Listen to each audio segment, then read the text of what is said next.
अति पिछड़ा वर्ग की आवाज है और ये हम इंप्लीमेंट करने जा रहे हैं। केंद्र सरकार को कैबिनेट से हम लोगों ने एक प्रस्ताव भेजा, जैसे तमिलनाडु में शेड्यूल 9 में है, अनुसूची 9 में, उसी हिसाब से बिहार में जो हम लोगों ने आरक्षण बढ़ाया है उसको अनुसूची 9 में जो है आप लोग डालने का काम किया, लेकिन 11 महीने 12 महीने तक इसको नहीं डाला गया। जिनके पास जमीन नहीं है, इसको आप अच्छी तरह सुनिए, जो लैंडलेस लोग हैं, SC, ST, EBC, OBC community के जो भी लैंडलेस हैं बिहार में, उनको 3 डेसिमल रेजिडेंशियल जमीन अर्बन एरियाज में देने का काम। जो नीतीश जी का जो भूजा पार्टी होता है शाम में, जिसमें वो डिसीजन लेते हैं कोई चीज की, कितना पिछड़ा अति पिछड़ा दलित बैठा रहता है, कितना अल्पसंख्यक बैठा रहता है, कौन लोग हैं वो जो बैठे रहते हैं? वही आरक्षण विरोधी। ये आरक्षण विरोधी नहीं, हम तो कहते हैं ये लोग आरक्षण चोर है Bhajpa. EBC, SC, ST, OBC के लिए गवर्नमेंट कॉन्ट्रैक्ट्स में 25 करोड़ के जो कॉन्ट्रैक्ट्स हैं उसमें 50% रिजर्वेशन। महागठबंधन EBC आरक्षण को पंचायत प्रतिनिधित्व में 30% करने की घोषणा की। महागठबंधन के सम्मेलन में तेजस्वी के साथ राहुल गांधी और मल्लिकार्जुन खड़गे भी शामिल हुए। आज कांग्रेस वर्किंग कमेटी की बैठक दोपहर के बाद समाप्त हो गई। कांग्रेस के नेता इसके बाद पटना के होटल में आयोजित महागठबंधन की बैठक में शामिल हुए। इस बैठक में महागठबंधन में अभी शामिल हुए VIP के नेता मुकेश साहनी भी शामिल हुए। इन लोगों ने मिलकर के 2025 विधानसभा चुनाव के लिए घोषणा पत्र का पहला भाग जारी कर दिया। बिहार के पंचायती राज प्रणाली में पिछड़ी जातियों के रिजर्वेशन कोटा में से यादव, कुर्मी जाति सहित कुछ जातियों को अलग कर दिया गया था। इस तरह पंचायत प्रणाली में अत्यंत पिछड़े जातियों को ज्यादा प्रतिनिधित्व दिया गया है। पंचायत चुनाव में यादव और कुर्मी सहित कुछ पिछड़ी जाति के लोग आरक्षण के बगैर भी अच्छे अनुपात में प्रतिनिधित्व करते हैं। जो बेहतर प्रतिनिधित्व करते हैं उनके लिए सामान्य श्रेणी में ही प्रतिनिधित्व का मौका है। जानते हैं कि बिहार पंचायती राज प्रणाली में महिलाओं को 50% कोटा दिया गया है। यह आधा हिस्सा जनरल श्रेणी में और अन्य कोटा के अंदर है। महागठबंधन के घोषणा पत्र में एक और आकर्षक घोषणा किया गया है। इसके अनुसार यदि महागठबंधन की सरकार बन जाएगी तो वह विशेष अवसर के सिद्धांत को अंग्रेजी में प्रचलित कोटा प्रणाली में बदल देगी। सभी जाति और संवर्ग को उनकी आबादी के अनुपात में आरक्षण दिया जाएगा। आरक्षण प्राइवेट स्कूलों में भी लागू होगा और प्राइवेट स्कूल के नामांकन में 50% सभी आरक्षित श्रेणी की जातियों के लिए सुरक्षित कर देंगे। यह घोषणा की गई है कि किसी भी नियुक्ति की लिस्ट में कुछ बहालियों को इसलिए नहीं डाल दिया जाएगा कि आरक्षण के खास कोटा में कोई भी उपयुक्त व्यक्ति नहीं मिला। नॉट फाउंड सूटेबल का कोई मौका नहीं दिया जाएगा। आरक्षण का सिद्धांत नौकरियों में कुछ जातियों के लोगों के विषय से विशेषाधिकार को कमजोर करने का सिद्धांत है। न्याय संकल्प का जो पहला बिंदु है वो ये है कि अति पिछड़ा अत्याचार निवारण अधिनियम पारित किया जाएगा। जैसे एंटी एट्रोसिटी एक्ट होता है SC ST के लिए, उसी तरह का अति पिछड़ा अत्याचार निवारण अधिनियम पारित किया जाएगा। नंबर 2, अति पिछड़ा वर्ग के लिए पंचायत और नगर निकाय में वर्तमान 20% आरक्षण को बढ़ा करके 30% किया जाएगा। आबादी के अनुपात में आरक्षण की 50% की सीमा को बढ़ाने हेतु विधानमंडल पारित कानून को संविधान की 9वीं अनुसूची में शामिल करके केंद्र सरकार को भेजा जाएगा। नियुक्तियों के लिए चयन प्रक्रिया में जो नॉट फाउंड सूटेबल का एक गैर संवैधानिक कार्यक्रम चलता है, उस अवधारणा को अवैध घोषित किया जाएगा। अति पिछड़ा वर्ग की सूची में अल्प या अति समावेशन अंडर और ओवर इंक्लूजन से संबंधित सभी मामलों को एक कमेटी बना करके निष्पादित किया जाएगा। अति पिछड़ा, अनुसूचित जाति, जनजाति और पिछड़ा वर्ग के सभी आवासीय भूमिहीनों को शहरी क्षेत्र में 3 डेसिमल और ग्रामीण क्षेत्रों में 5 डेसिमल आवासीय भूमि उपलब्ध कराई जाएगी।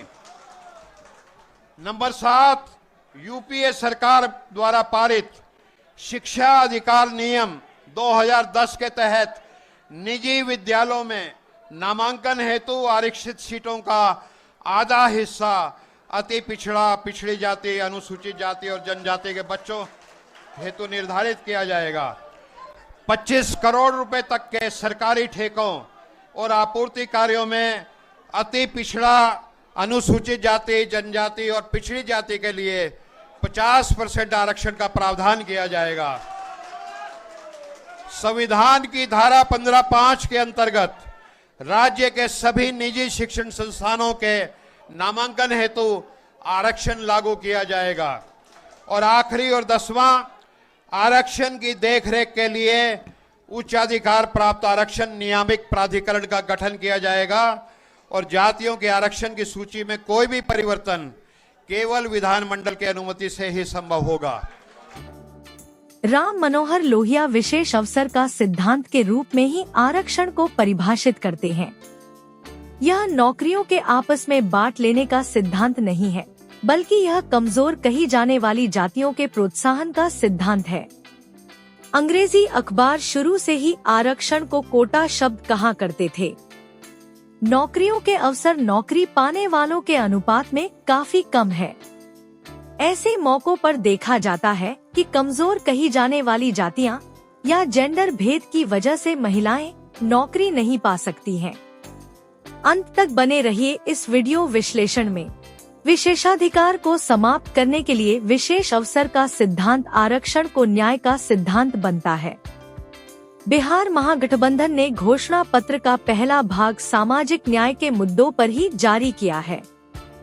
पटना में कांग्रेस वर्किंग कमेटी की बैठक हो रही है, तो इस बैठक के ठीक बाद महागठबंधन की बैठक रख दी गई। घोषणा पत्र जारी करने वाली बैठक में कांग्रेस सहित महागठबंधन में शामिल होने वाले नए दलों को भी शामिल किया गया। आपने देखा कि उत्तर प्रदेश में अब जात बेस्ड प्रोटेस्ट करना मना है। एक तरफ वो सोच है और दूसरी तरफ हमारी सोच। आज हम यहां क्यों आए? क्योंकि हम अति पिछड़ा वर्ग को एक विजन देना चाहते हैं। और ये जो हमारे पॉइंट्स हैं, 10 पॉइंट्स हैं। EBC atrocity prevention act, EBC reservation local body में जो 50% की सीलिंग है 9th शेड्यूल में उसे इंक्लूड करना, रिक्रूटमेंट में जो नॉट सूटेबल है उसे इलीगल कराना, 5वें नंबर पे डेडिकेटेड कमेटी, जो भी आपके मतलब समस्याएं हैं, ओवर अंडर इंक्लूजन की जो बात है उसको एक कमेटी देखे। जिनके पास जमीन नहीं है, इसको आप अच्छी तरह सुनिए, जो लैंडलेस लोग हैं, SC, ST, EBC, OBC community के जो भी लैंडलेस हैं बिहार में, उनको 3 डेसिमल रेजिडेंशियल जमीन अर्बन एरियाज में देने का काम, ऐतिहासिक काम है ये। आधी सीटें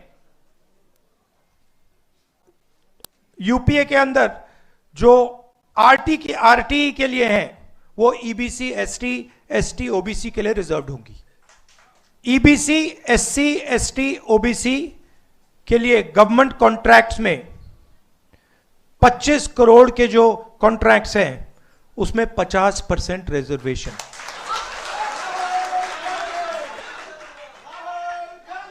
आर्टिकल 15 रिजर्वेशन इन एडमिशन प्राइवेट एजुकेशनल इंस्टीट्यूशंस में हम यहां इंप्लीमेंट करेंगे।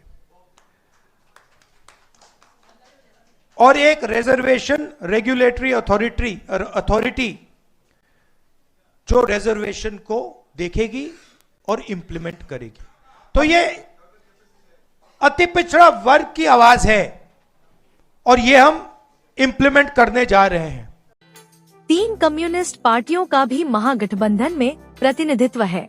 महागठबंधन के घोषणा पत्र के अनुसार बिहार में सरकार बदलने पर फिर से केंद्र के सामने प्रस्ताव लाया जाएगा कि बिहार आरक्षण संशोधन विधेयक को 9वीं अनुसूची में डालकर न्यायालय की दखल से दूर कर दिया जाए। इसके पहले नीतीश सरकार के द्वारा यह प्रस्ताव केंद्र को भेजा गया था, परंतु केंद्र ने इसे 9वीं अनुसूची में नहीं डाला। दूसरी तरफ पटना उच्च न्यायालय ने आरक्षण का कोटा बढ़ाने पर रोक लगा दी है। बिहार में भूमिहीन और बेघर परिवारों को आवासीय जमीन देने की नीतीश सरकार की घोषणा बहुत धीमी गति से लागू हो रही है। महागठबंधन की सरकार बनेगी तब गांव में प्रत्येक परिवार को आवासीय भूमि 5 डेसिमल देने का वादा किया गया।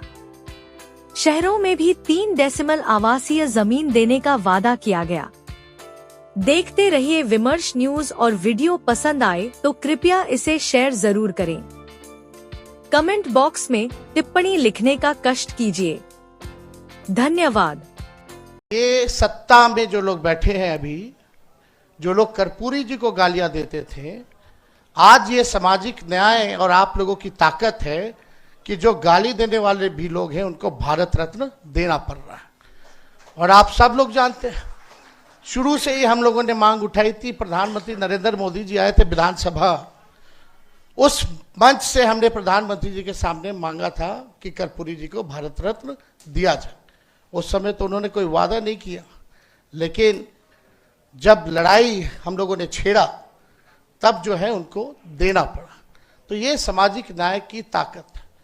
उस समय 17 महीने हम लोगों की सरकार थी, जो हम लोगों ने आरक्षण जो बढ़ाया 65%, 10% EWS यानी 75%, उस समय भी हम लोग बढ़ाने के बाद केंद्र सरकार को कैबिनेट से हम लोगों ने एक प्रस्ताव भेजा। जैसे तमिलनाडु में शेड्यूल 9 में है, अनुसूची 9 में, उसी हिसाब से बिहार में जो हम लोगों ने आरक्षण बढ़ाया है उसको अनुसूची 9 में जो है आप लोग डालने का काम कीजिए। लेकिन 11 महीने 12 महीने तक इसको नहीं डाला गया। अभी बिहार विधानसभा सत्र चालू हुआ था, उसमें भी हम लोगों की मांग थी, लेकिन कोई नहीं सुना। हम ये कहना चाहते हैं कि हम लोगों का जो विजन है, कितने अति पिछड़ा समाज के लोग जो है पॉलिसी मेकिंग में है, कितने दलित समाज के लोग जो है डिसीजन मेकिंग में है, या जो भी एनडीए में जितने मंत्री हैं वो समाज के सबसे बड़े दुश्मन, वो केवल अपने लाभ के लिए काम कर रहे हैं, व्यक्तिगत रूप के लिए कर रहे हैं, समाज के लिए नहीं कर रहे हैं।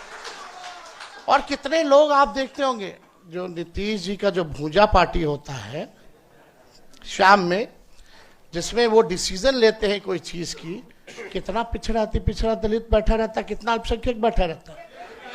कौन लोग हैं वो जो बैठे रहते हैं? वही आरक्षण विरोधी। ये आरक्षण विरोधी नहीं, हम तो कहते हैं ये लोग आरक्षण चोर है। भाजपा ये आरक्षण चोर है, चोरी कर रही है आरक्षण। लाखों के तादाद में नौकरियां मिल रही है, नुकसान किसको हो रहा है?